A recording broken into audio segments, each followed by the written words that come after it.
Hi, this is Heidi Burgess. I'm with Beyond Intractability, and I'm talking today with Grande Lum, who is a former director of the Community Relations Service and also has a lot of other experiences that we're going to be talking about. And I want to quickly tout this book, which is a book that Grande is a co-author on. This was originally written by CRS conciliator, and I think he was associate director. Associate director. And he played many different roles. He was actually never a conciliator, but he did. Oh, he wasn't. He was okay. always a headquarters person, and he did all sorts of roles. Nearly, many of the headquarters roles for CRS. Great. Well, Bert Levine wrote the first version of this book, and then he passed away, and Grande, quite rightly, I think, realized that it would be really beneficial to update it with some of the more current cases, which he did. And this was published, what, a couple years ago, Grande? Yes, it was published in 2020. Okay, great. Mm-hmm. And it's a fascinating read. I highly recommend it. My friend Carrie Menkel Meadows said in the introduction that it's essential reading for anybody who wants to do mediation. I would completely agree. So get that book. But in the meantime, I want to get as much of Grande's wisdom as we can, because he clearly has an enormous wealth of it. So let's start, Grande, by talking about your career overview and what you did before CRS. Mm-hmm. I'm happy to do that, and I think I'd start with the idea that I went to law school with the idea of becoming a civil rights attorney. So that was always an interest of mine. My thought was, the way that you made a difference in the world was as a lawyer, as a person who fought for rights as an advocate, and that was my sense of it, which came from a background of initially I went to schools in San Francisco, Chinatown, and when I went to high school was when I first encountered racism toward myself and others based on race, and it made me aware of things in a certain way, and led me to consider a career in making change in a civil rights fashion, and so that's how it started. When I was in law school in my first year, I took a course in negotiation from Roger Fisher and Bruce Patton. And I thought the class was going to be about how to beat up the other side in negotiation, how to get your way, and honestly, how to be a good advocate then, right? How to advocate for something that you thought was important to do, whether it's what we would call racial justice today or social justice. And I was initially taken aback. These professors said, instead of the way most professors say, well, Roger would say, call me Roger, and Bruce would say, call me Bruce. And instead of the Socratic method of calling on people and reciting facts, they used flip charts and they brainstormed and they did all this, and that negotiation should be collaborative, that you were a better negotiator if you were able to understand shared interests and create mutual options and that. So I did find it fascinating. I enjoyed the class, and I don't think I thought too much more of it until my third year of law school. And there's something called a winter session. We take just one class for 4 straight weeks, and I was a little bit burnt out, and there was the option that if you were a teaching fellow for the negotiation class, you could make a decent amount of money and not have to take a class, not to take a final. So I did that, and that's what really changed my whole career trajectory. Wow. I really enjoyed facilitate. I and a co-teaching fellow had a group of 24, so we would run the small groups. There would be a plenary, and it was Roger and Bruce was also Frank Sander. It was also Wow. Bob Manukin, who was a visiting professor at that time. He was still a professor at Stanford. And this was when there was the Iraq crisis. And so they would be talking about these things. And I really found my own voice. I was facilitating people in the group, many who are older than me, some very accomplished. There were military people who had been executives. And I enjoyed the idea that you could bring voices together in that way. And in that class, we also had several people from the African National Congress in South Africa. The Harvard Negotiation Project was training both people from the then all-white South African government and folks from the African National Congress in this negotiation approach to help them create a new constitution ending apartheid. And that was really inspiring. Like wow, these tools could be used to affect real change in a country and ending a racist structure. And that inspired me. And Doug Stone, who wrote the book Difficult Conversations, saw me facilitating a group and said, "Oh, this guy's pretty good.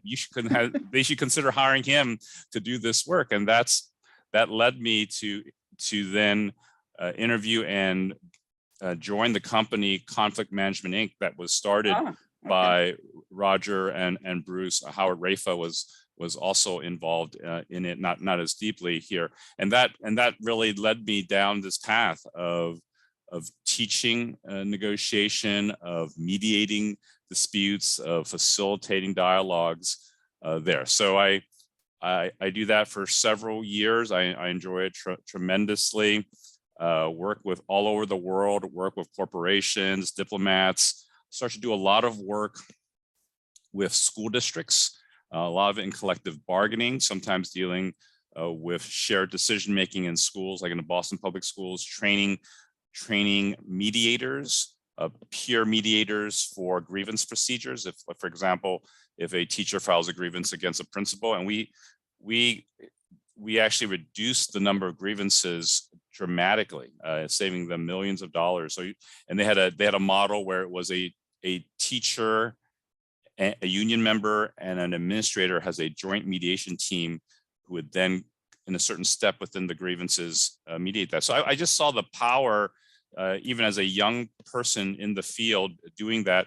Did a lot of collective bargaining when school districts, worked the San Diego School District, Minneapolis, Boston, and did all that, and really enjoyed that work. Did more of that kind of work. At a certain point, I was on the road a lot. I remember being in San Diego and I lived in San Francisco at that time and was flying to San Diego every week for 4 months to do their collective bargaining. My first child was born during that time. And it made me realize, like, I've got to do something different to be at home more. And that led to something I did for a while. I started my own company, Accordance, and still focused on negotiation, still focused on helping people collaborate, but a model that where we work mostly with corporations, where we then provided 2-day trainings to them. I ran the business more, and I wrote a book, my first book, the Negotiation Field Book, created one of the early internet-based trainings where they could do a training on it, and outsourced a lot of it. Hired folks who were my colleagues who could go teach the courses. Worked with companies to sell the trainings as well. So it allowed me to stay home a little, to not have to travel as much, and that was good. It was great actually to run your own company and to do that. It also gave me the freedom to explore becoming an academic as well. So I started adjuncting and teaching negotiation in the Bay Area at Dominican College and then at Hastings, which led to me to join Hastings full-time as a clinical professor of law and their director for their dispute resolution. And Hastings at the time had one of the largest programs in the country and for law schools, taught a lot of students. We had like more than 20 adjuncts teaching different classes in negotiation, and I really tremendously and enjoyed that work, working with law students, working in the Bay Area, which is a very strong dispute resolution community and wonderful practitioners who are there. So I was very privileged to do that for a couple years. What then happened was I then had the opportunity to join the Obama administration. At that point, I had worked in his campaign. It was a candidacy of someone who I strongly believed in and thought was important for the country to do. So I was very active in the campaign. He was the person that I had gone to law school with, and so. But beyond, but what was more important, I just really believed in what he was doing and what the campaign was about in a positive direction for the country. When he won, there was an opportunity. I had not, at that point, I'm very much a San Francisco Bay Area person, but I felt like this was a moment where joining a historic administration and using the opportunity to make a difference for society seemed to make a lot of sense. And at that point, I started to think, well, what I want to do here? And the first thing that came to mind was the Community Relations Service. When I was at Conflict Management, Inc., in the mid 1990s, a couple of my colleagues did training for CRS. So that was when I first became aware of the Community Relations Service. I go, wow, that's pretty interesting. And when I looked at the administration for what I might do, I looked at I was mostly interested in doing something around dispute resolution and mediation. And I did look at a couple of others, the Federal Mediation and Conciliation Service, for example, because I had some labor management background as well. But CRS, because of my interest and passion for civil rights, just seemed like the place that I would want to most go to. So I looked into it, and the thing was, there was the directors are on a 4-year term, and the director who was in place wasn't leaving. So even though he was appointed by a Republican president, he stayed on during the Obama administration there. So from there, so I spent a bit of time. They offered me a position at the Small Business Administration, the administration there running the Hub Zone, the historically underutilized business zone program, which is a federal contracting program for underutilized areas, for poor rural areas, poor urban areas, Native American reservations, closing military bases. Those get a preference, a federal government contracting preference. I very much enjoyed the work. I enjoyed the idea of how to help small businesses succeed, especially ones that were in difficult areas. So that was really, I think, tremendous there. And at the point at which the previous director, his name was Andre Harris, decided to then leave the administration, I then applied for the director of CRS. I met with a previous director, Rose Ochi, a conciliator, regional director, Ron Wakabayashi, to learn more, just so I could understand more about CRS. And at some point, and that I learned about the book by Bertram Levine, and even though I knew something about CRS, I was actually then really blown away to say, wow, CRS was involved in the March from Selma to Montgomery, that it was the brainchild of Lyndon Baines Johnson, that Silke Hansen had played this huge role in the Boston public schools, and in public schools, CRS played a significant role in desegregation as a whole, and in numerous other situations. So that it only intrigued me more and made me think like this is the place to be. So I interviewed for the position and ultimately was nominated by President Obama for it.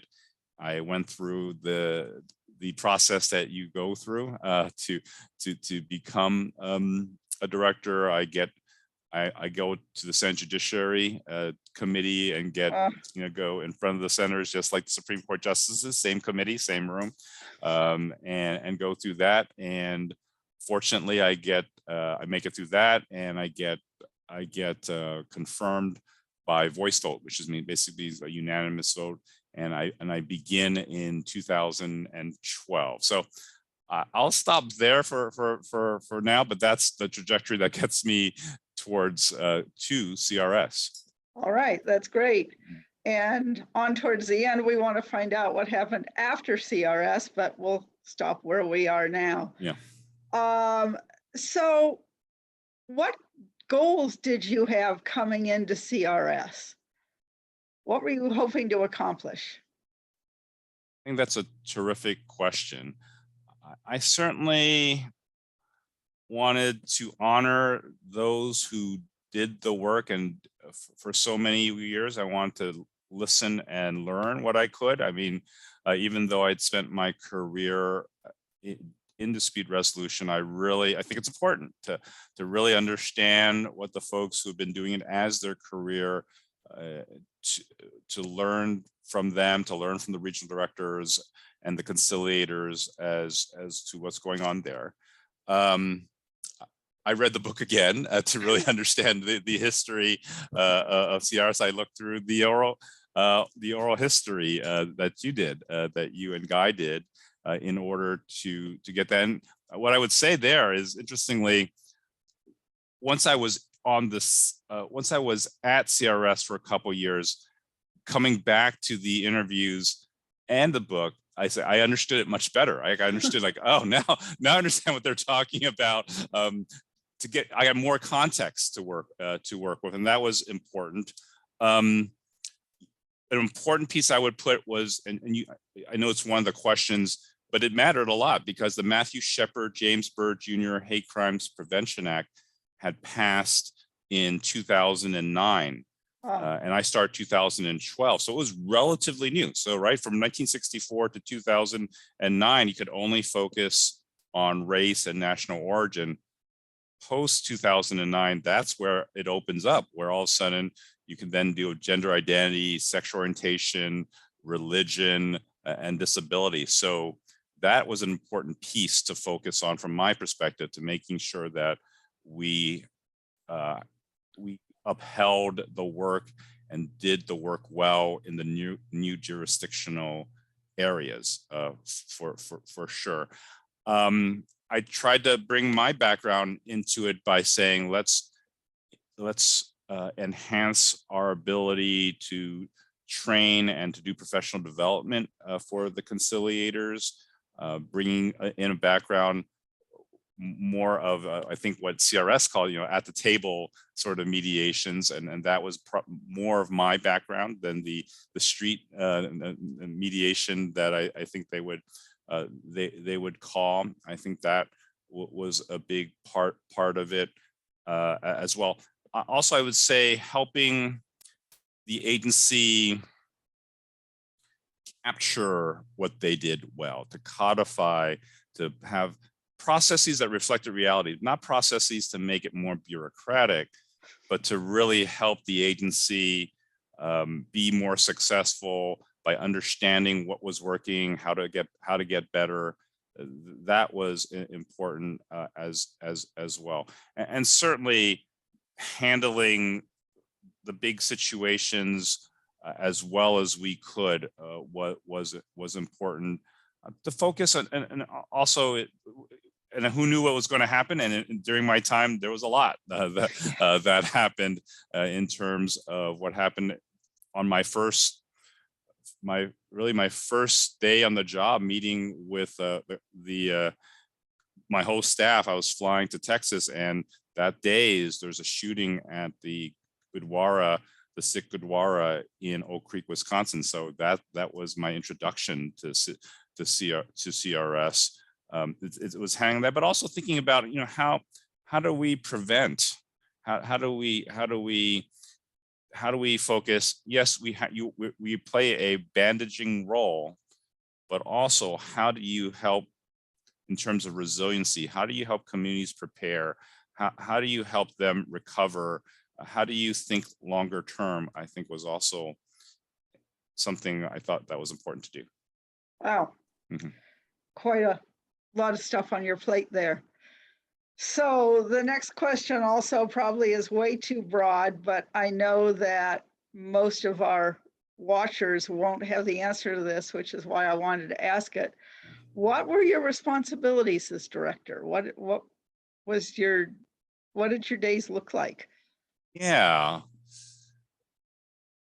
it was often different, which was, I think makes it always sort of interesting and often sometimes very exciting and sometimes very surprising. But you're the director, right? I was a director. I was an administrator here. So it's making sure, in my mind, making it as easy as possible for people to do good work. I often thought of my role in that way, to help remove obstacles, to help add tools or resources to make it easier for the conciliators to do their work. So that encompasses a lot of different activities. I think it includes recruiting the best possible folks, recruiting people with the skills that lead to individuals spending a good amount of time at CRS and having positive careers filled with development. I think that's one of the most important things you can do as a manager, is bring in excellent people, because those people will serve an agency, serve a community for years and years and years. So I think that, that was an important piece that I want to make sure we did. Certainly provide them help provide the best training, development opportunities, which means helping the managers in how they fostered the development of those conciliators. It is, working with all the different departments that we had with our financials, making sure that we advocated for an increase in budget. Was always a big part of it. I saw my role as the director as an ambassador. I saw my role as an ambassador to other agencies within the Department of Justice, as an ambassador to the bosses, the Associate Attorney General, the Deputy Attorney General, and the Attorney General, making sure those individuals and their staffs knew the good work that CRS was doing, could do immediately, and would be able to do if given the proper resources and staff and budgeting. If we were to create a project, I would put it as an example here, consistent with the idea of the new hate crimes jurisdiction that was provided. We created training and a video around transgender individuals' interactions with law enforcement. Wow. It was the first federal video on transgender issues, and excuse me, you'd have to go back in time a bit to 2012, and how the culture thought, how the federal government thought about transgender issues is different than it was today, 10 years later. And it was a little more challenging. And that meant being an advocate and ambassador to all the other departments who were a little concerned that we were creating this video and getting approvals and getting people on, getting different departments on board with that. It meant working well with law enforcement to get them on board with it. So we would work with different folks from the IACP, the International Association of Chiefs of Police. We worked with many of the LGBTQ advocacy civil rights organizations on this. And I always remember when we brought in a number of leaders from transgender advocacy organizations or LGBT advocacy organizations, and many of them noted to me that was the first time they came to the Department of Justice, the main building, for the specific purpose of working on transgender issues. That while they had come for dealing with the general LGBTQ issues, this was the first time they'd ever come to a meeting specifically on that. So it's something we were very proud of doing that made a difference. Once it has the Department of Justice imprimatur on a video, then it makes it easier for police departments to show it, because this is a video created by Department of Justice, created by the federal government, and to do a training, within your police department around that. So that was an example of trying to do something that met the vision that requires a lot of, other people were doing the work of making it happen for sure, but I can help open the doors, make it easier, and push things forward as the director here. It was often working on, there were little conflicts or skirmishes in a community between, it could be between a conciliator and some other Department of Justice official or a state official or a city official. Having the director engage could help smooth things over, help move things forward as well, or prevent something from happening as well. It means, it was true in the interviews that you've done and in the book, that it's really hard when you're a small agency and it's written into the 1964 Civil Rights Act that you're supposed to act in confidentiality. You're not supposed to seek publicity, and you can go to jail if you break that confidentiality. And CRS was a very small agency on top of that. So it is as the director, at least, going out there and letting people know, here is the impact of CRS, here's the good work of CRS, and making sure people know about that is an important role in a number of different environments, within Department of Justice, within the administration, within the federal government, in large communities throughout the country, with the different stakeholders, whether it's the civil rights groups, the faith leaders, business leaders, law enforcement, other civic leaders. I would speak often at different venues, different panels as well. It was important to, for example, I thought it was very important to go and speak and get to know and work with civil rights leaders, both nationally and throughout the country, and to say, here are the services we can provide. Here's how we can help when there's a difficult conflict, that's based on an identity issue here. So I think that that was part of it as well. You play a lot of roles as a leader of an organization. So it's similar to many organizations, right? You're trying to lift the spirits and morale. You're a role model for your organization, and you are trying to help create the most positive culture you can within your organization. You want to point them to a vision of a future. You want to help give them optimism for the agency itself in challenging times as well. So what I'm hearing you say is that the individual conciliators shied away from publicity for statutory reasons and probably operational reasons too. Publicity can really mess up a process.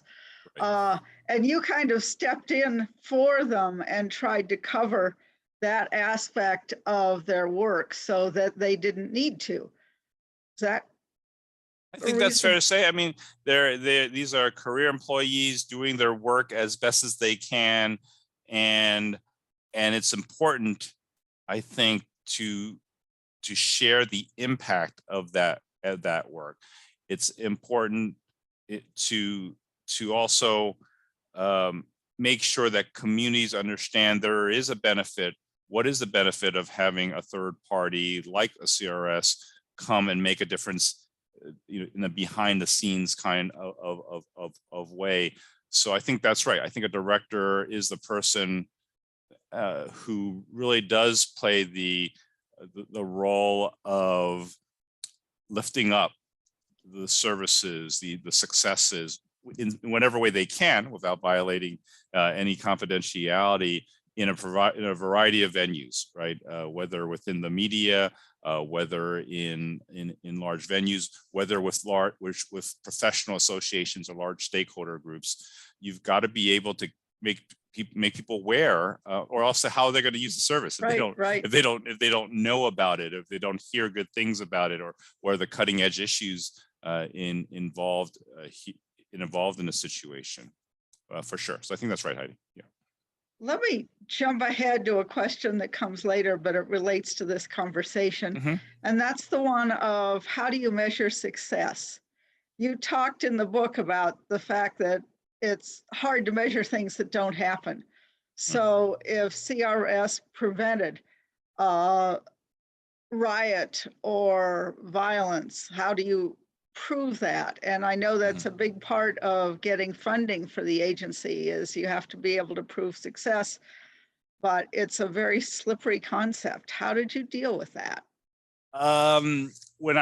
In several ways, I would say, within the agency, we did have to share outcomes, right? And so what's measurable, what's concrete, I think, is something to share, right? Here are the number of trainings we did. Here are the number of mediations that we accomplished. Here are the number of facilitated dialogues. Here are the communities that we work with. We did create an annual report every year that shared, here's what we did. We would often, to protect the confidentiality, we might not share who the exact client was, and we wouldn't, share what community it was. But we would say, here's what was accomplished, and sharing enough details to understand a situation, whether it was an interaction, a use of force issue involving an African-American community and the police.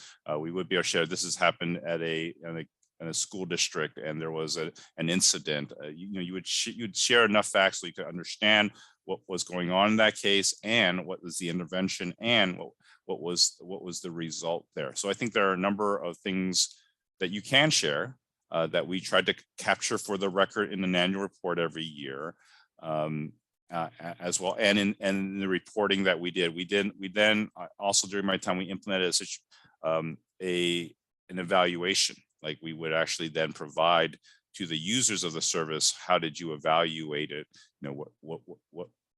How effective was it in that situation? So I think that those are all ways of measuring it. Whether I was speaking to budget people, or whether I'm trying to show somebody, a congressional member, and saying, here's how we've been effective, I think the kind of case studies and stories that were captured in the Oral History Project, or captured in the Bertram Levine's original book, helps, right? I remember reading about Nancy Farrell in a situation where something could have broken out, but for the fact that an individual from a civil rights organization stepped in and said something here. To me, it's, I have legal training. It's sort of, you walk through the case, you walk through the evidence it is very difficult, Heidi, as you say, when you're trying to show something did not happen because of your actions. And to me, that's where a narrative, qualitative case study makes the difference. And that's how you say, here's my evidence for why CRS's intervention prevented something bad from happening, looting or crime or further issues. And in during the time that I was at CRS, which led me to actually then to write the second edition, to write about both experiences that happened under my watch or while I was director at CRS, but other situations that had happened in the previous 25 years, which weren't yet captured because basically Bertram captured up only the first 25 years of CRS from like 1964 to 1989 approximately, where he covers things. And that's where I think you can demonstrate, we don't have to talk, I can talk about it later, but when you look at the work we did in Sanford, Florida, after the shooting of Trayvon Martin, I think there's a very compelling case that CRS's involvement made a huge difference in how that transpires over time. Many positive things. There's freedom of speech. There's lots of protests. How the community leaders, how the Mayor Jeff Triplett handles it, how City Manager Norton Bonaparte, how the then Reverend the pastors Valerie Houston, Jeffrey Krall handle it in partnership with Thomas Battles and Mildred Dupre de Robles, two CRS conciliators, makes a huge impact in what we want to see. That leads someone like Al Sharpton to say, how well it was handled, the protests and how much was achieved for the community and for the country. Great. I had something that I was going to ask. Oh, now I know what it was. Kind of went through. Yeah. You said you did evaluations where you asked I would call them clients. I'm not sure what name you would use for the people that you're working with.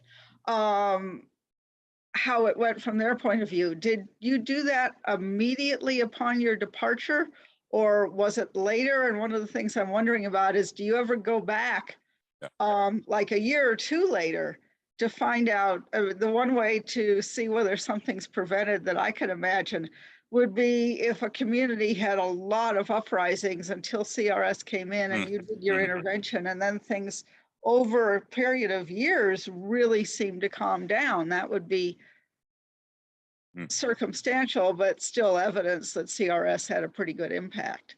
Yeah, and so it takes a while to both create a system evaluation, get it approved, and then do it. So it took a couple of years, but we were able to implement a system where they would fill out like a postcard and then send in on the benefits of that. And the evidence was pretty good. I mean, it was we got very positive reviews for much of our services. Again, it was a limited amount of time, a limited amount of data that I saw while I was still a director. My understanding, at least, is since I've left, that that worked well, and that they were getting that. I mean, again, there are always the challenges of how many people fill out the evaluation forms and take the time to doing that. In the annual reports, we would write up examples like the one you're talking about, where you said, okay, there are all these protests, and after CRS does its work, that then here are all the positive things that happen in that regard. I think, I would say Sanford was one where I think we could point to and say the relationships, the long-term relationships between the community and its leaders was very positive. And that doesn't happen as you know, in communities where the mayor, the next the police chief, the city manager. There are, sadly, Mayor Triplett passed away a couple of years ago, the mayor of Sanford, Florida, but many of the other folks are still in place and have very positive relationships with the community, and many programs to the benefit, right? Dealing with some of the underlying issues of poverty and education and youth job opportunities get dealt with. I mean, really, that's what it ultimately is about in many of these situations, that you got to get at the underlying problems, not just what bubbles up and becomes the incident that we read about or see on television or on our phones these days. And I think that's a good call. I would also say, it's working in partnership, again, in these situations, and the sustainability comes from people who, once we leave, are still doing the important work. That's what ultimately will make the difference for these communities. So that's one of the questions that we've got later on this sheet, is whether Yeah. you're going for short-term outcomes or long-term outcomes. And I'm hearing the answer clearly as long-term outcomes. It is, but it's a challenge when you don't have a lot of staff. We were not that large during my time. I think I was the first in a bit of time to actually get a budget increase during my nearly 4-year tenure. Unfortunately, right after that is when the Trump administration and CRS gets hollowed out, where more than half the employees leave. But even when I was director, I mean, you would have in a region, you would of 4 or 5 states, you would have 3 people or something. Wow. like that. So there's a tension. The ability to do long-term work is hard because have all these other places that you're supposed to be working at. There's a limited travel budget that you have. So I think everyone would prefer to do or sort of longer term impact work. That wasn't always possible for different variables. So sometimes it is like, well, we can do a facilitated dialogue. I remember an example in Iowa where Derek Deans, one of the conciliators, was working at, and it was a massive amount of kids embroiled in a conflict amongst themselves and their families, and Derek was in the Kansas City office, couldn't just go to Iowa every week for 6 months or anything like that. It's not realistic. But by working with another facilitator who's locally and then turning it over to them, that's where I think we were able to then get more longer term sort of change. But it's a real challenge. I think they when they can, they will. I mean, we had a couple of conciliators like Rita Valenciano and Derek Deans, who were basically in Ferguson for about a year, who's after Michael Brown. So it was certainly, and is that long term, but that's certainly a huge commitment of resources to one city and asking people to stay away from their homes, for a large portion of that time. You can't easily do either. So when we could, I think, and when we were able to, we did, but that was always a challenge. I was actually thinking of something a little bit different that might be easier, which is, it strikes me that you can have a goal to go in and do a process to calm down a particular situation and call that the end and then leave. Or you can train people and establish relationships so that they can carry on CRS's work even though you aren't there. Mm-hmm. And I know in the interviews that we did 20 years ago, there was a lot of that. And that was when CRS, from my impression, was a lot bigger. Mm-hmm. It was certainly bigger than 3 people per Yeah, region. It's my right. understanding there's fewer regions now. Yeah, there's even less regions today. We've collapsed them a bit. My understanding, again, I'm not as close to it as I once was, but that's what my understanding is too. And I think that same approach is still there in terms of what can you leave them with, what trainings can you provide that they can go on and do that. What are local resources that they can utilize? That is still very much, I think, the modus operandi of many of the conciliators, because they want to, right? That's where they get a sense of appreciation. When I can think of a situation where a conciliator, Kit Chalberg, does some work at a university, and if you can mediate a process where the agreement includes here's how they're going to work with each other, and here's different processes that they're going to have, that leaves something, right? That's something Right. that a framework that they can work from that will last and be sustainable too. So agreed that that there was certainly, I think, those sort of values that were there. It's sometimes it's connecting resource that they didn't know was there, whether it's a federal resource, a state resource, a local resource. That helps, right? In the old days, we used to call that what we were Rolodex, and now it'd be your LinkedIn network for folks. But that's an important way to do it too, right? Similar to what a social worker might do, but with the community is a CRS person who works that region just gets to know all the different resources that are there from FEMA, from SBA, from the local civil rights association, the local mediation center, community mediation center, who's a good facilitator or who's a good trainer, and connecting them. And that is also, I think, a way of trying to focus on the longer term as well, and deal with underlying issues, right? Of poverty, of lack of jobs, of lack of education, as well. So I think that's the power too, right? Of having experienced these types of situations over a number of years, that you can then provide solutions or places where they can get support that they may not have known or may not have connected to as well.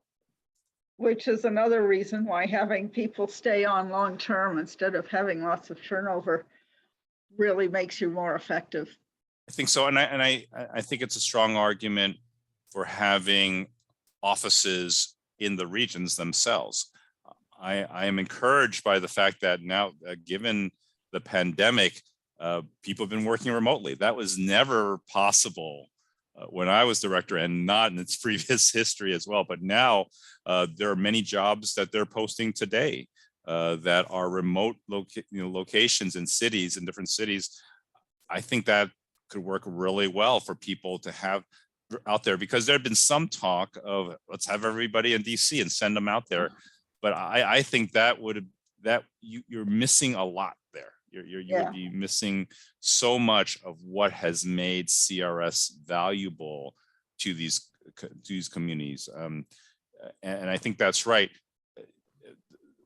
Many of those terrific conciliators and regional directors, whether it was Ron Wakabayashi or Rosa Melendez or Miguel Hernandez or Diane Snyder, they were connected, and they knew the communities, and they were trusted.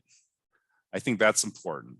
That it's not often, and I know one of your questions goes to that as well, but I think that matters in high conflict situations. I like Amanda Ripley's new book. I don't know if you've read High Conflict yet.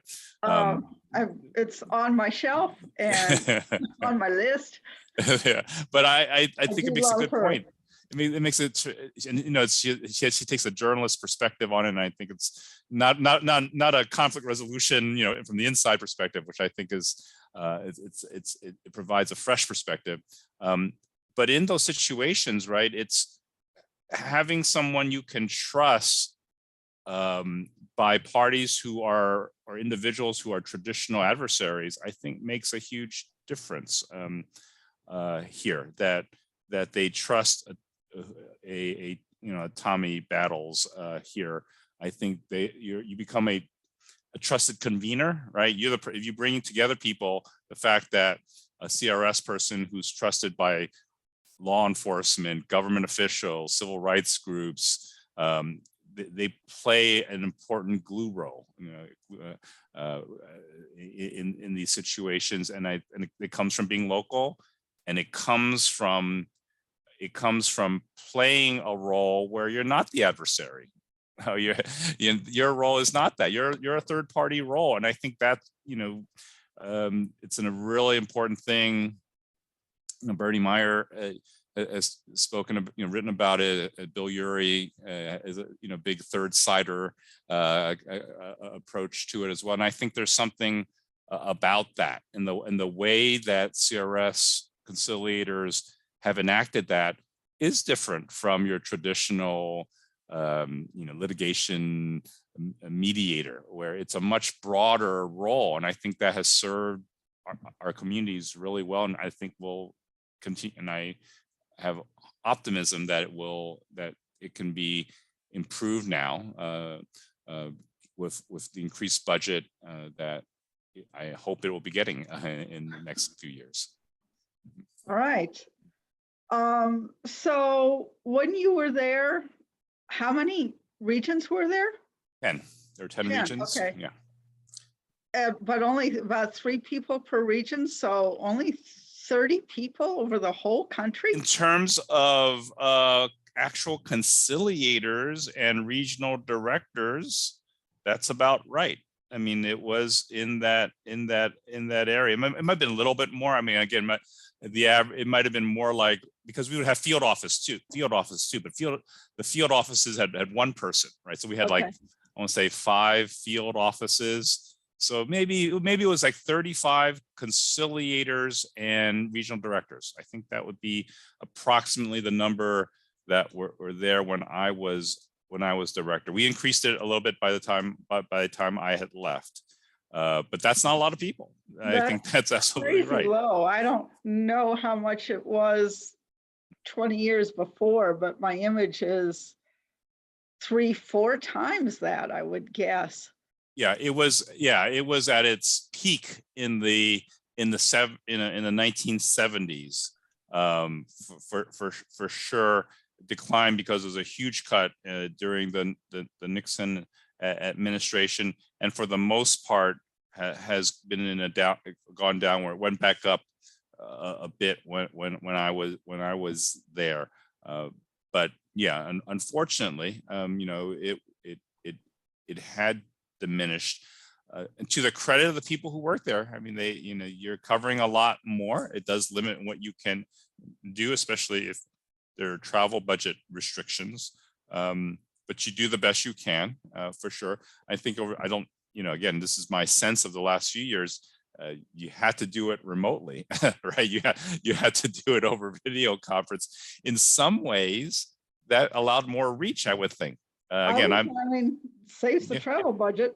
Yeah, it saved travel budget, and you can still work in communities, and everybody had to work in that way. Everybody had to work that way, right? So, you know, whether it's a JAMS mediator, all of a sudden, you know, everybody, all the mediations are over Zoom, right? And so, I actually think there was some benefit in some way, and from an access perspective, right, for communities, for people who don't, for people who are working class, coming to a meeting, you know, at 6 p.m. or trying to get to a meeting at noon doesn't work. But if you can do it from your workplace over Zoom, it actually provides access to folks who may not easily be able to do that. People can't easily afford to be in a place, people from community. So I think there is benefit to this new technology in terms of access to marginalized or to groups that don't have deep pockets here. Seems sensible.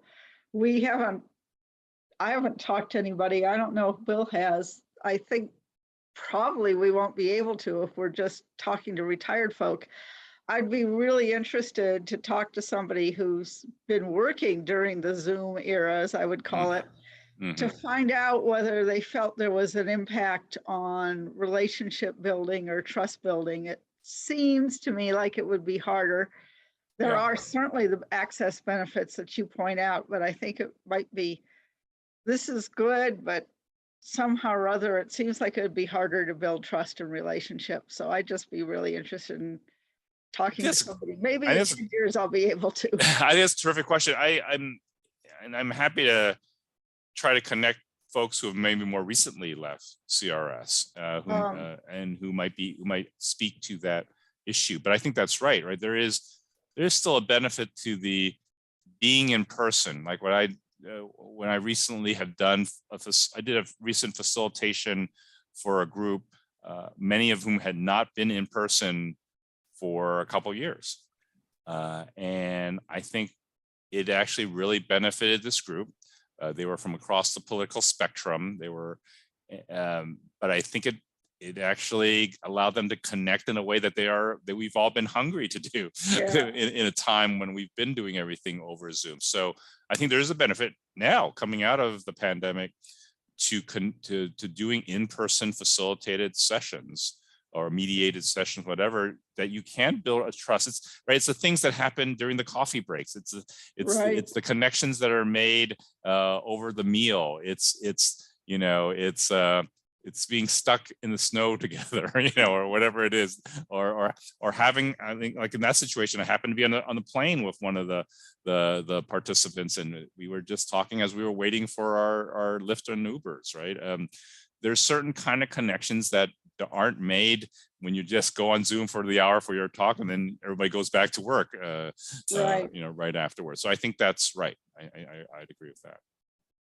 But I mean, the access, it might balance out because the access is important too. And it certainly would enable CRS to do many more things. One of the questions I was thinking when you were talking about how small the agency was, who made the decision about what cases to take and how many resources to give to one case, thereby having to tell other people, no, we can't respond? Was that a choice that you made, or was that made locally? I think as much as possible, it's made locally by the regional director, right, in consultation with the individual conciliator. So the regional directors, I think, played a primary role there. I think and there's also a field director, right? There's a person who works directly with the regional directors, and I think that person has a say as well, right? Because their job is to help create consistency across the agency there. I think where I would be more involved in the call would be when it was a high profile situation. It was Freddie Gray in Baltimore, for example, when I was there. That's where I likely would be more involved in at least my input in a decision would be there. Or if there was need for a resource outside of the region, right? If there's an expertise, if someone had expertise in working with Sikh Gurdwaras or from the Muslim community for other communities, sometimes there would be ways in which you would like to get somebody with that expertise who might not be in that region, and those there may be times where I might be involved in those sort of calls, like cross-region deployments is where I would have say. But again, as much as possible, I try to leave that to the regional directors and to the field director, the person in charge of the field. All right. We've talked some about this already, but our next question is, what were the biggest challenges you faced?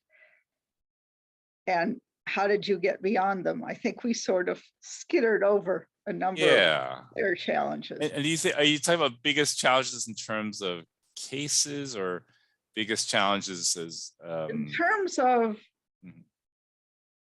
making sure that CRS was as effective as possible. Okay. Okay.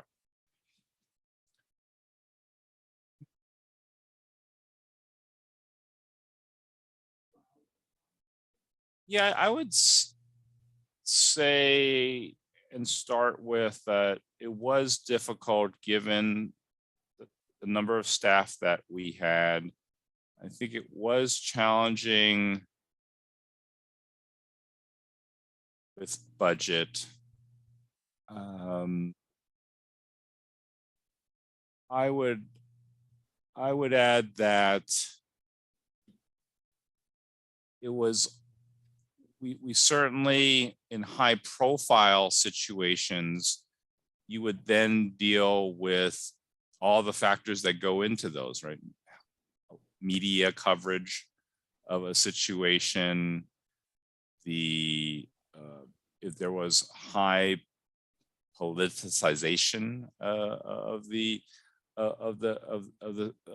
that, if there were lots of other agencies involved, whether Department of Justice agencies or other agencies, making sure that you were enacting it and that people weren't getting in the way of each other. Like Department of Justice, I just talked to somebody from Department of Justice, well, and not getting into the sort of cross situations where there's confusion or misinterpretation.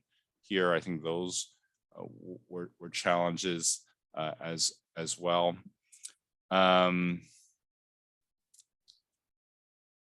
We had such a big mandate, I think, and yet, and this gets to that what we were referring to earlier, the Matthew Shepard, James Byrd Jr. Hate Crimes Prevention Act. We were given this new mandate, but not additional funds or staffing to deal with it, whether that's training of the staff or hiring of new staff or budget to do a lot of things with it. I think we did our best in all these situations, but you're limited if all of a sudden you have this new range of activities that you can be engaged in, but aren't given a lot to then do Right. it Right. here. I do think it was a challenge when CRS wasn't as well, was not well known, especially, I mean, when you have newer groups who were less aware of CRS and who might have mistrust, like Black Lives Matter groups who were new. Many of the old line civil rights groups would know CRS, whether it's the NAACP or Al Sharpton's National Action Network or Jesse Jackson's group or the Urban League.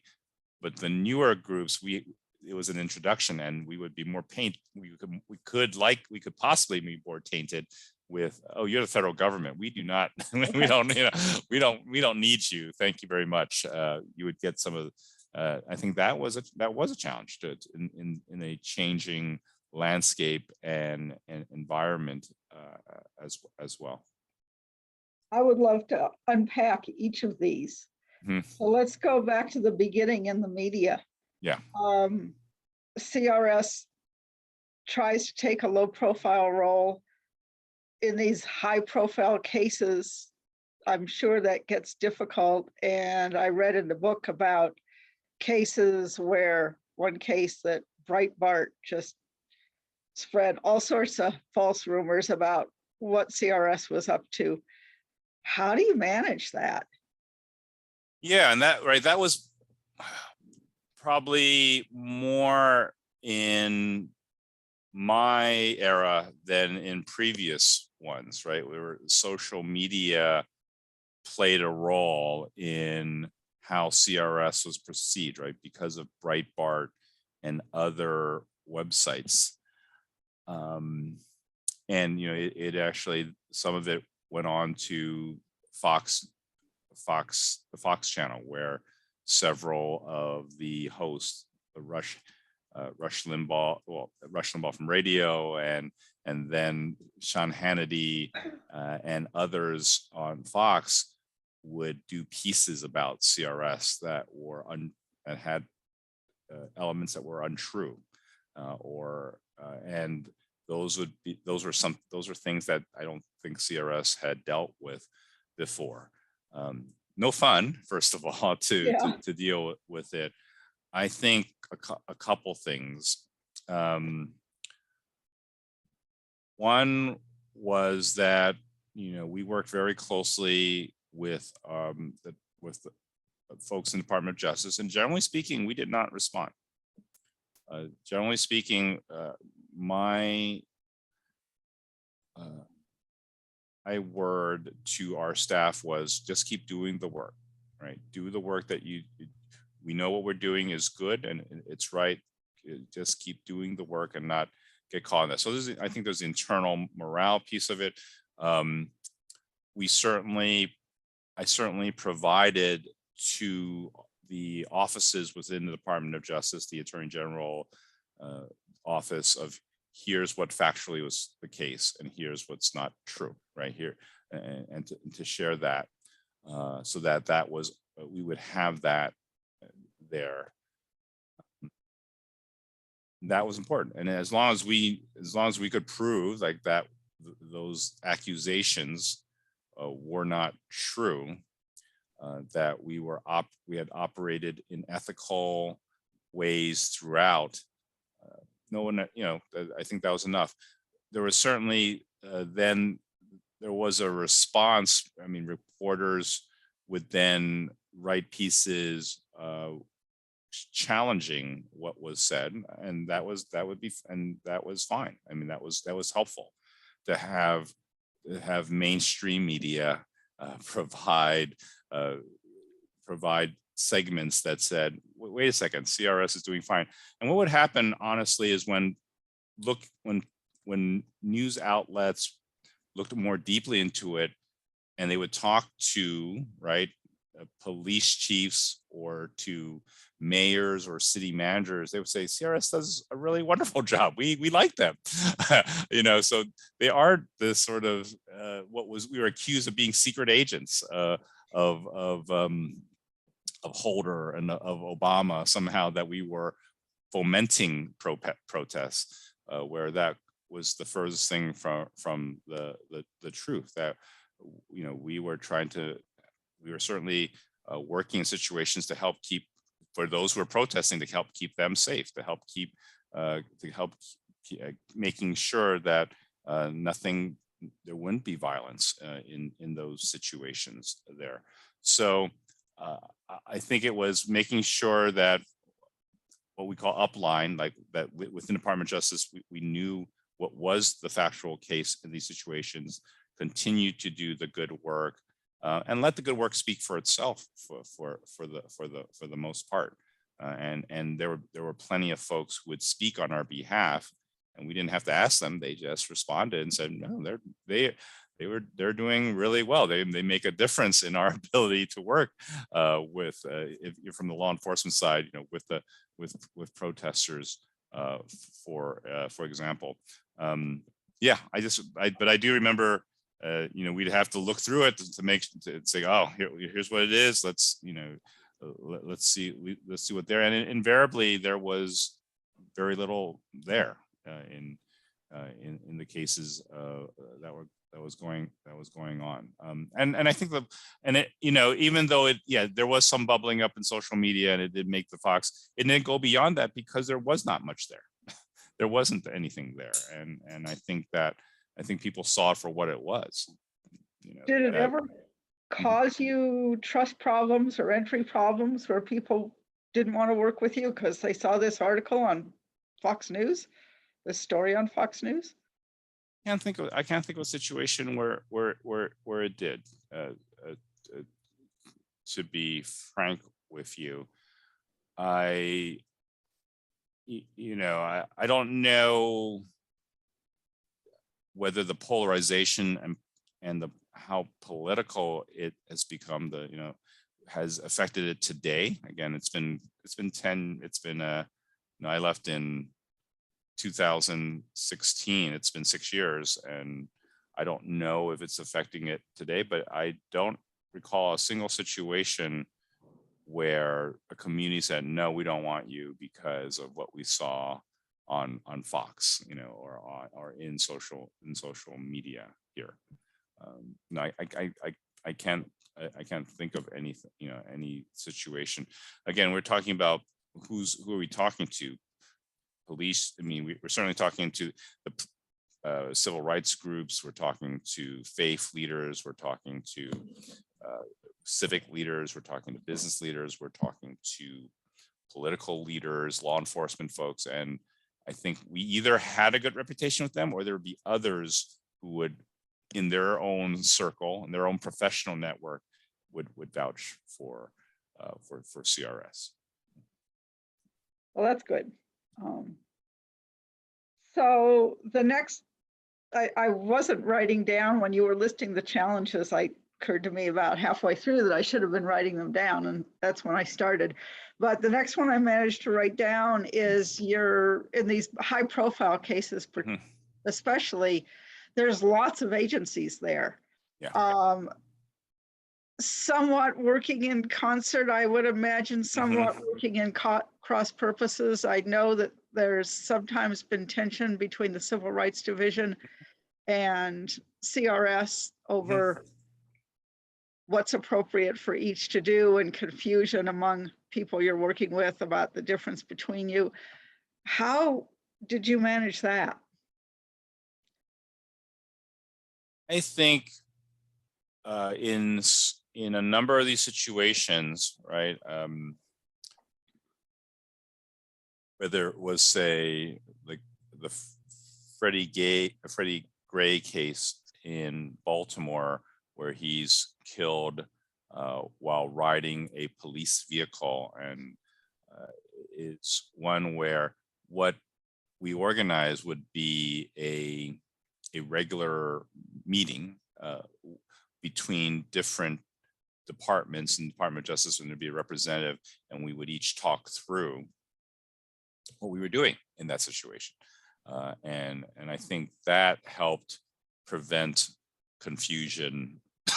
It would help prevent missteps there. So I think that was important to do. Was this done right away before you really got involved, or was it somewhat later? What was it? Probably at some point, right after a high profile incident happens. Sometimes it'll be right away. Say, okay, we know this. Let's make sure we have these groups getting together and speaking with each other.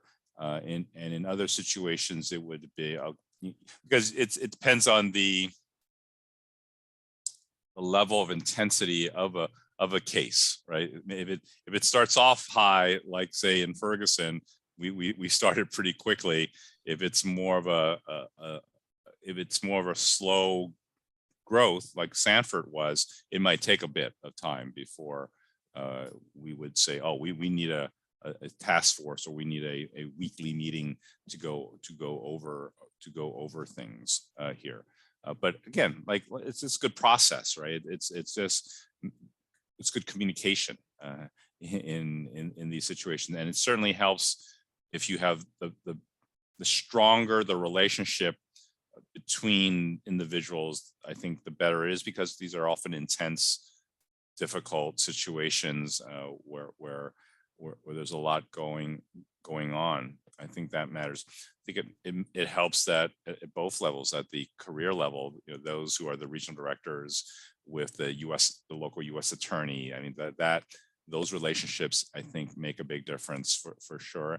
And at the higher up level, it's good that the head of CRS works well with the head of cops and the head of civil rights division and such as well. So I think those things make a difference as well. And it's also then matters that there's good coordination within each agency, that we're coordinated within the agency well too. One thing that matters is that are all the agencies clear as to here's who we are, here's why we are there, right? The concern, and the CRS has to constantly say, we're not here to investigate. CRS, we are not here to prosecute. We are not here to arrest anyone, right? That message be very strong. That unlike the Civil Rights Division, where we'll be here because we're looking for something.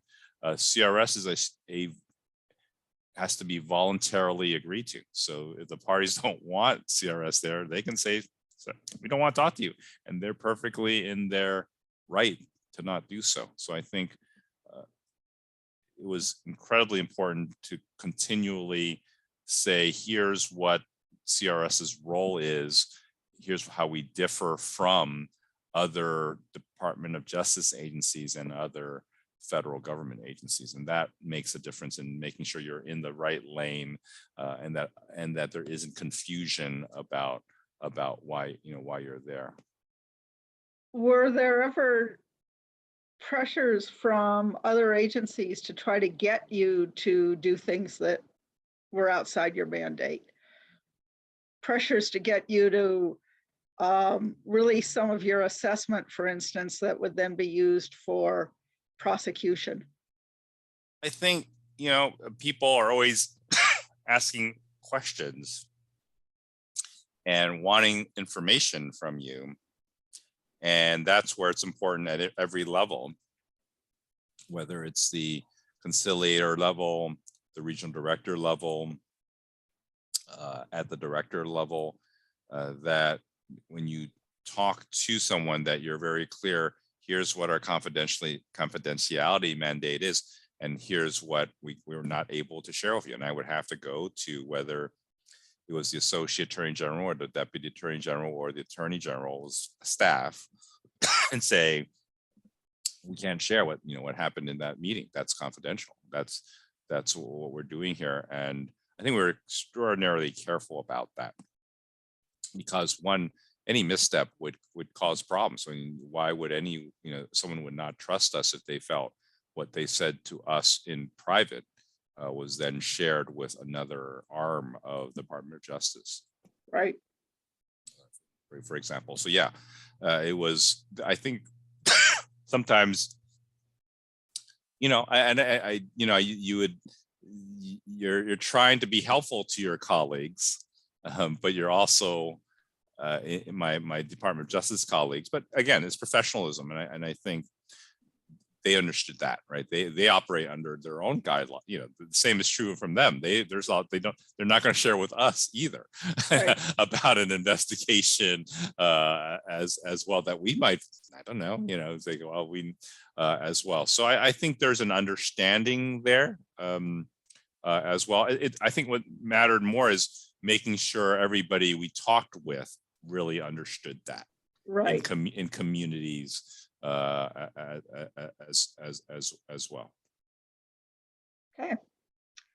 So the next thing I wrote down was budget, and I think you've talked about that quite a bit already, but the one question that came through my mind is, were you ever given a request to take funds that have been allocated from one region and shuffle them over to another region because they're dealing with a high profile case like Ferguson or Philadelphia or something?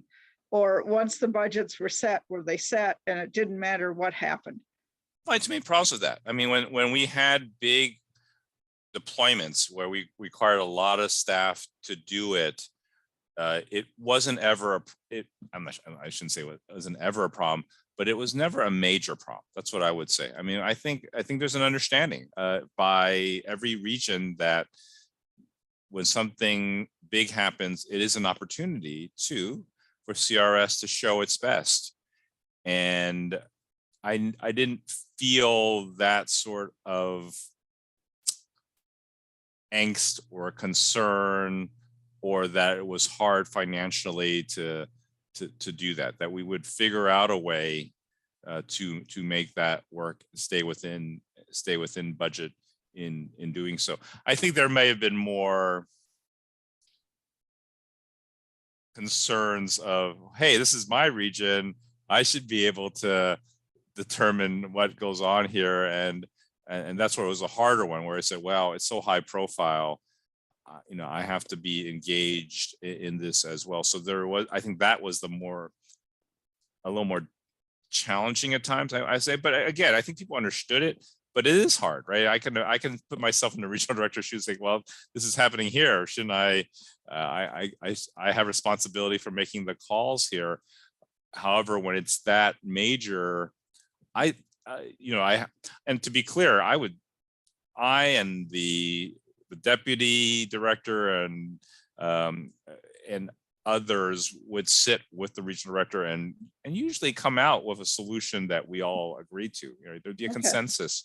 I try to operate by consensus, so I wasn't trying to the Bigfoot person. I'm not sure that's the right term. Where I remember that here. I mean, sometimes there would be a hard call that I would have to make, but it would be rare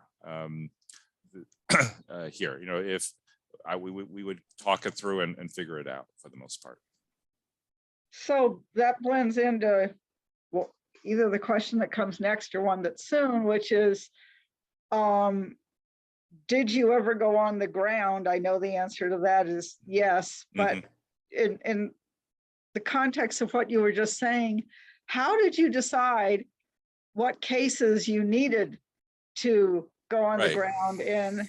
And after you answer that, then I'd love to just talk through one of those cases in detail and what your role was. Yeah, I mean, how did you decide in general when you wanted to go?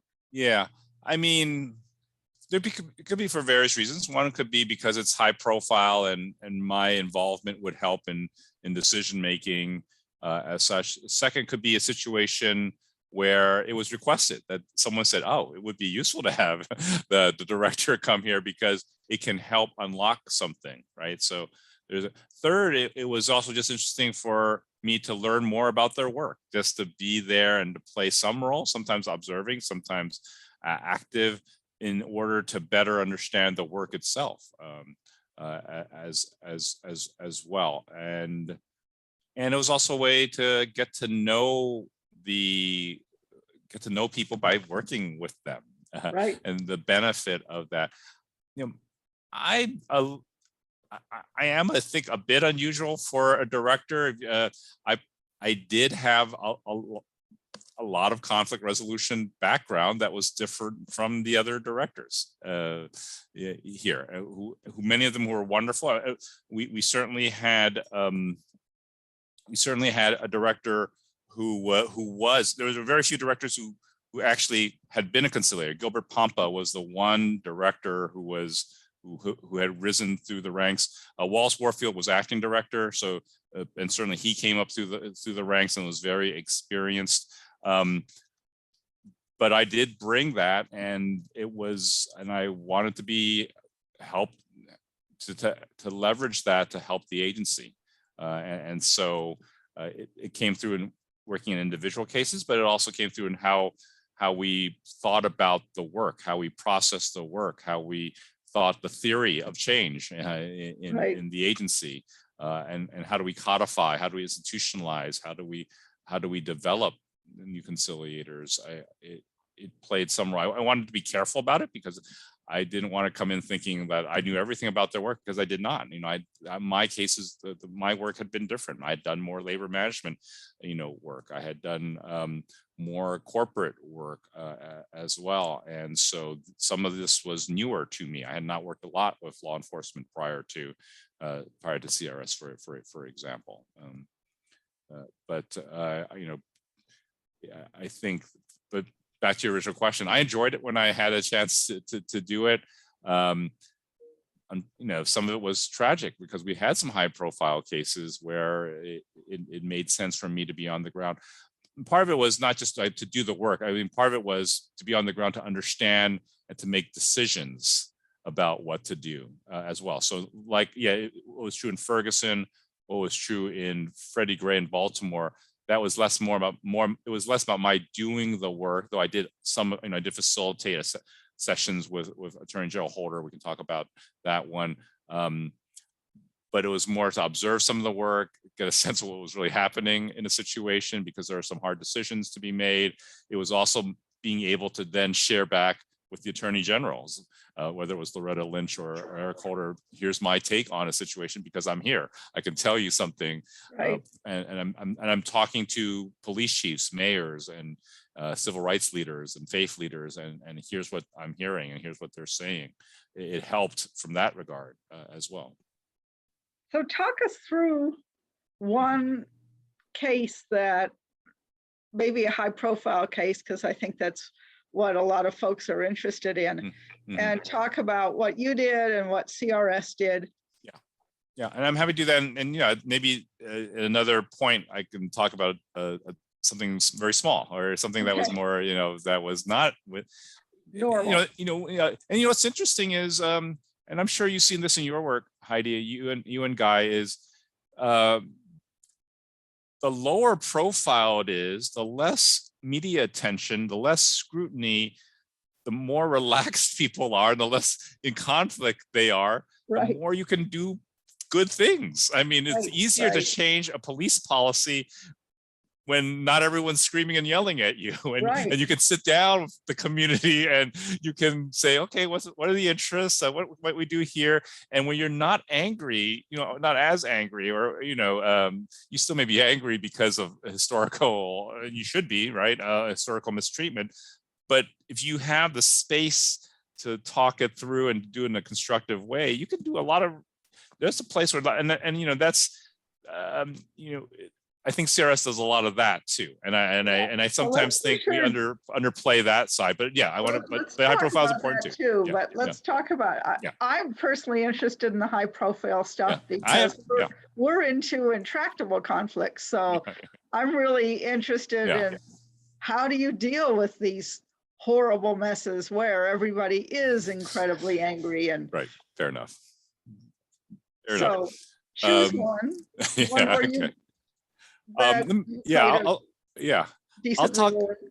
I'll talk a little bit about Ferguson then. I think I actually wrote more about Sanford, and I think it was a great, there's a video on it, and as well that CRS created about that, about the work we did with pastors. So there's really good work there, but I want to talk a little bit more about Ferguson, because that was certainly a high profile one. So on August 9th, 2014 is when Michael Brown is shot by a police officer there. And I heard about it that day. It was a Saturday. And make a decision to deploy 2 conciliators right away to it, Derek Deans and Rita Valenciano. They drive from their office in Kansas City and drive to Ferguson, which is a several-hour drive there. What I remember is, this is after Trayvon Martin, so it is certainly, it's already surged. These encounters have surged in news, and have certainly surged again dramatically with George Floyd more recently. And we just had an anniversary of the Rodney King as well, right? That which was in the 1990s. I think we're at the 30th. I just noticed we're at the 30th anniversary. 30th anniversary of that, and certainly there was a big deal then. And as we know, as this sort of comes up, and then sometimes we don't talk about it very much, and then it comes back again. But what I'll still remember is, and CRS has worked on these issues throughout the whole period, and whether it's high profile, whether it's low profile, right? And what Derek said to me, which I still remember to this day, is that having done a number of these, and he recalled how he thought it would be one where he would drive down there would be a small candlelight vigil, and then you would drive back here. And he said it was a shock when he drove there that day, And when he got there, the police would not allow the two of them, Rita and Derek, to go into the streets, into the neighborhood, because there was a lot of crime, and there was a lot of danger in Ferguson when they arrived. So he said, yeah, this is going to be different. And it was about culture, where the culture was at that moment, and it is about social media changing the dynamics of these situations as well. There's always rumors in these type of situations. And as you remember, Heidi, there was continued crime and looting for several days in Ferguson. It was being covered on CNN and Fox and MSNBC constantly. On August 18th, President Obama says CRS is there, right? He and had been there. We were the first federal agency on the ground there trying to be of assistance. So Obama went on the news and then said that you were there? Yeah, they did. Okay. Yeah. President Obama announced that Community Relations Service was on the ground, and he was going to be sending Attorney General Eric Holder there as well. And the team.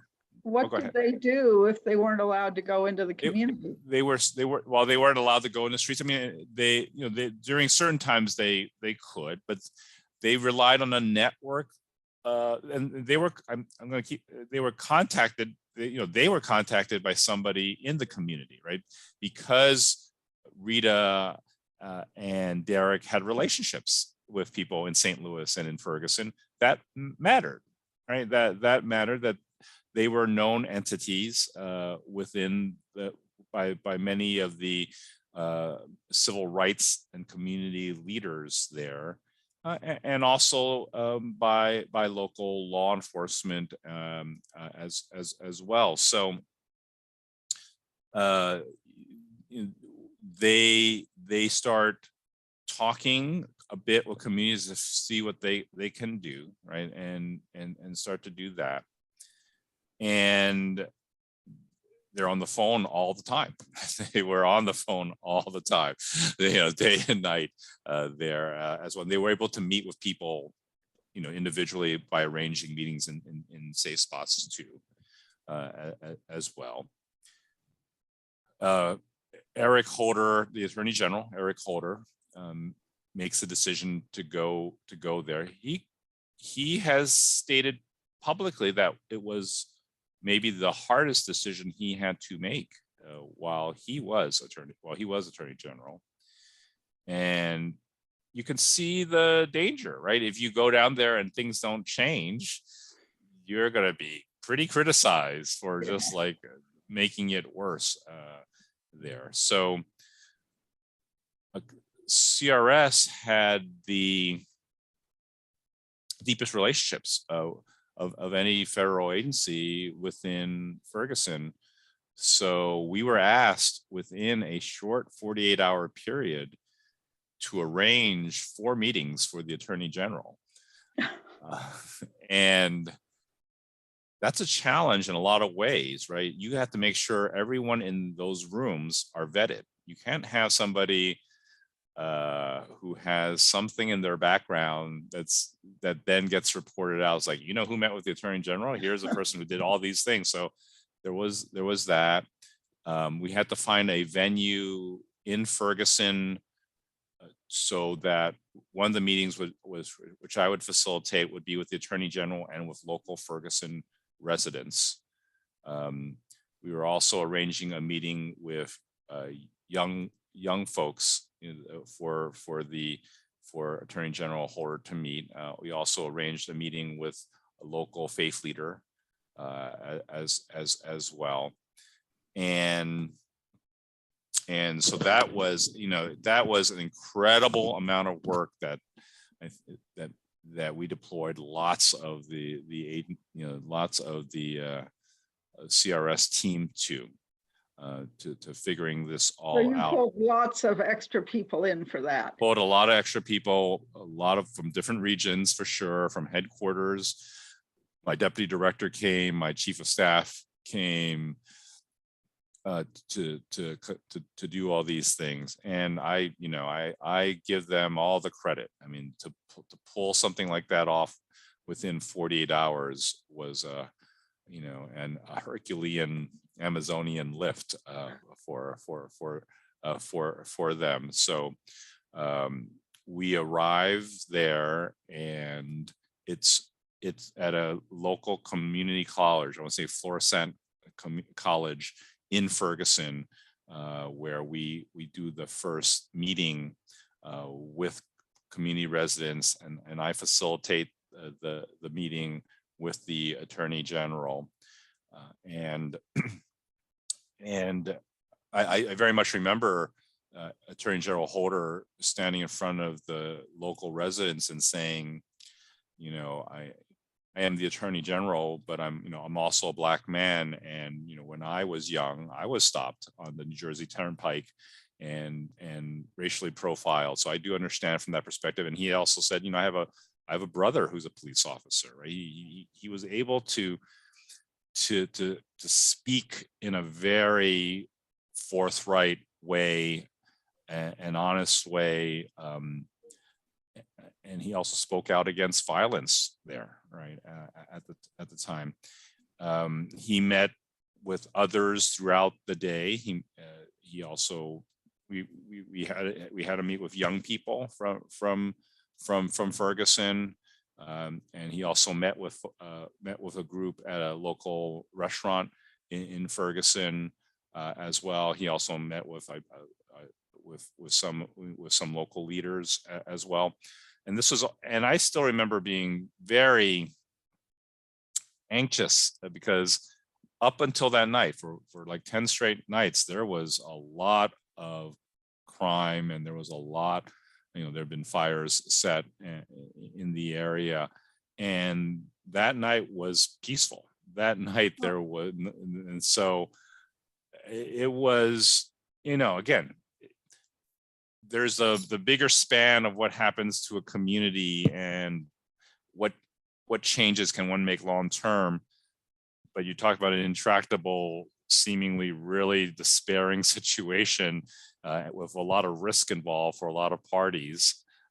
Certainly for CRS, we were like, oh, we don't do this well. This is not gonna look good for us.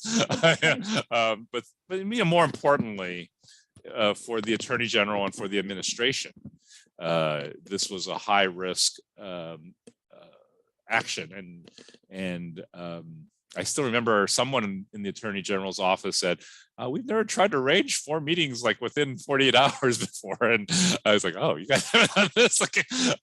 And we were so involved in it, but it made a difference. I think you could tell that the community appreciated that the Attorney General made such an effort to come and be there in a place that others were avoiding, and not just criticizing and blaming, but saying we have to come together. We have to deal with the problems. We also have to stop this violence here as well. So that at least for it was the truce. It was the moment of, can we all step back here? And so there's that piece. And then there's, Derek and Rita, the 2 conciliators, remained in Ferguson for a year for the most, pretty much full time. They would come home on the weekends or every other weekend. In working with the community, we did a number of neighborhood meetings or within Ferguson to make sure, because they were feeling like they're just people, outsiders coming here, coming in and out, and that their voices were being lost. So we worked closely with the actual residents of Ferguson to making sure that they were heard, and that their voices were part of the dialogue. There was certainly meetings where we would, where the conciliators would meet with the protesters here. And that was an ever-changing array of people because there were so many groups and so many folks in doing that as well. There was working with the local merchants, that were there who were very upset about their stores being broken into and damaged, and dealing with that as well. And so that was work that I think it was hard work, and it was. I also spent time with law enforcement because they would get, they met with each other to make sure they were coordinated. And the voice that I was able to play was like, how do you make sure that you treat people, protesters, appropriately? How do you make sure that they have the right to First Amendment, right to free speech, and not be harassed and not be mistreated? And I certainly met with community leaders to hear what their concerns about how they were being treated by police during the protests as well. And I was just amazed. I would meet young people who were working hard to protest, but doing so, if they saw officers doing things that were wrong, one of them had the chief on speed dial and was like, you're not supposed to cover up your name tag. And some of the police officers were covering up their name tags, and she would, and this young African-American leader, was a woman, was very focused on making sure that law enforcement was handling themselves appropriately there as well. I mean, I would certainly see good things that often weren't reported on the media in terms of cleanups that were happening, community residents helping out afterward. We provided training to protest groups so that they would keep safe, that they could protest, and how to self-marshal your protest group so that you're safe, not harmed by others as well, while you're protesting in a way that's respectful too. So we certainly did some work there as well. And we facilitate some of the dialogues amongst officials to bring about a more sustainable peace there as well. So when there were looting and fires, I gather, and violence for 10, did you say 10 days before? 10 days, yeah. And then Eric Holder came, and there was peace that night. What happened the next night? It pretty much continued. I mean, that was pretty much the I mean, to your point, that piece, it did sort of, it stopped the fire, right? It sort of was a fire break that allowed things to calm down. There was still lots of protests that still happened after that, but for the most part, I think the intensity and the frequency of crime had stopped. I think that's fair to say. Mm-hmm. And as far as I know, it remains stopped. Has there been further?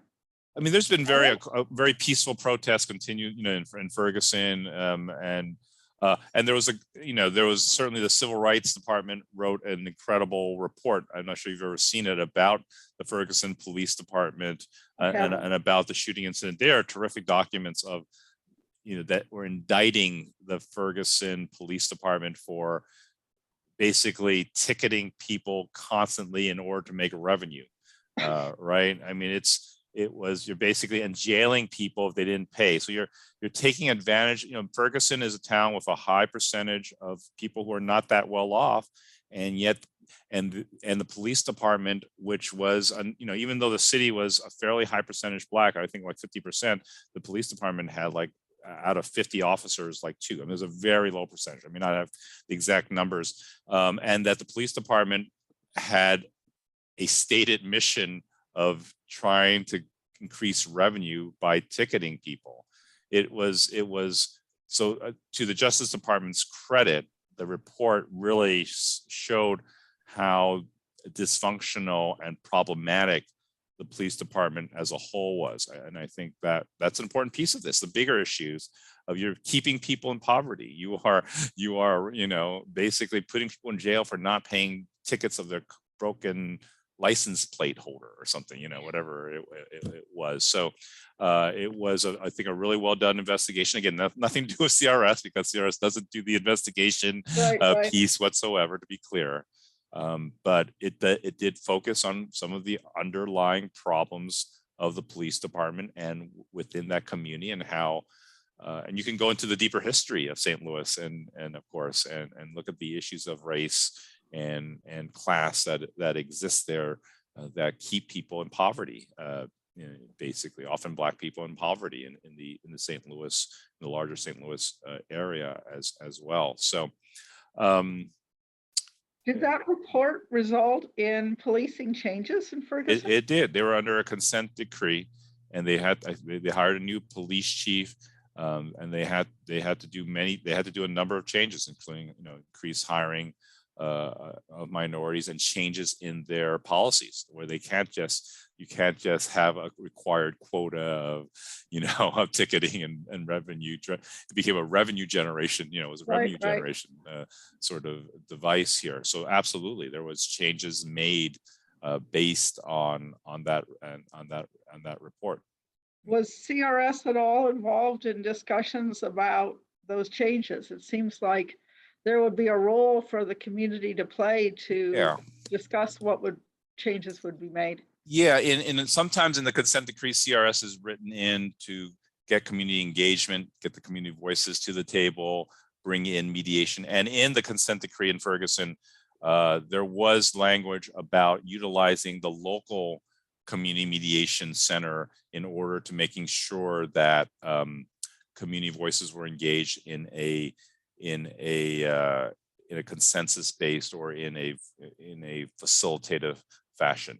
For example, in that one, and in other ones, CRS was not written explicitly in the consent decree for Ferguson, though. So to be clear, but there was language about making sure that a local mediation center would be brought in to help listen and help increase the voices coming to the table around the police department. And did such mediation centers exist? Yeah, there was a local, I'm not sure it was exactly in Ferguson, but was in the area there. So when did you decide to leave? And I left in 2000 and no, wait. Oh. Not CRS. Oh, Ferguson. Oh, Ferguson. Personally, I mean, I left after when the Attorney General left. We left as well. We left. We had often had 2 people there, or at least, and we left. We definitely had situations where we deployed more folks. So for a period of time immediately after that, when we came in 10 days afterward, I think we had, like, I remember correctly, something like 4 to 6 people there for a bit of time, and it's slowly we reduced that number. Certainly, budget-wise, it was easy to justify. The attorney, you know, the attorney general wanted us to be there, so it was easy to justify an emergency increase in that situation. And we would provide trainings, we provide facilitated dialogue, and community forum for folks afterward as one in focusing on helping the community heal and restore. All right. Well, it is 10 minutes to 11. And we could take 10 more minutes. I'm looking at next questions are fairly involved. Yeah. I'm happy to do another. I'm happy to do another conversation. We're hoping you probably will do 2 more. Yeah. I don't have a good sense with the other list of questions that we use for the conciliators. I have a pretty good sense of how long they last. And since we have different questions for you, I don't have so much of a sense. Do we have time to talk about what you were saying before would be a low profile case where you could do more, or should we leave that till the next time? Why don't we leave it till next time? I'm happy to do that. And this is great. I enjoy, Heidi, talking with you about these things. It helps me think more about these issues, and I think there's a lot of work to be done. I'm still processing a lot of this stuff, myself, and how to think about it, how to be helpful, going forward for this type of work. I'm very excited to learn more. I'm very intrigued to find out what you're doing now, but we'll leave that till later. One of the things that really excited me when you called us originally was the opportunity to look at what has changed, because my image is the world outside CRS has changed immensely since we've done the original set of interviews. And I'm really curious to find out how CRS has adapted to that. So I don't forget, Bill asked me to ask you who else we should interview. Yeah. And we were just talking earlier about maybe getting some people who have been around in the Trump administration with let me think challenges. How about this? I'll email that to you. I want to go through the list and figure out who was there during the Trump administration, but has since moved on. Suzanne, I don't know when she left, but she left relatively recently. Suzanne Buchanan might be interesting. I think she would have a perspective on it, and she left relatively recently, and I can connect you with her. How are you making the determination of who to interview and who to not interview? I have no idea. That's Bill's department, and I just follow his lead. I do know that he wanted me to interview you because he said he was too close to you and he couldn't do a good job. I don't believe that. I think he could do a fine job. Right. But I selfishly was delighted because I really wanted to interview you, so I didn't argue him at all. I do think I agree with Bill in the sense that he and I worked with each other for a few years, so I think it's really useful to have a fresh perspective, a new perspective in the interview here. So I think it's great. And you guys have done such amazing work. I enjoy learning from you and what questions you're asking and how you think about these things. So I very much enjoy speaking with you.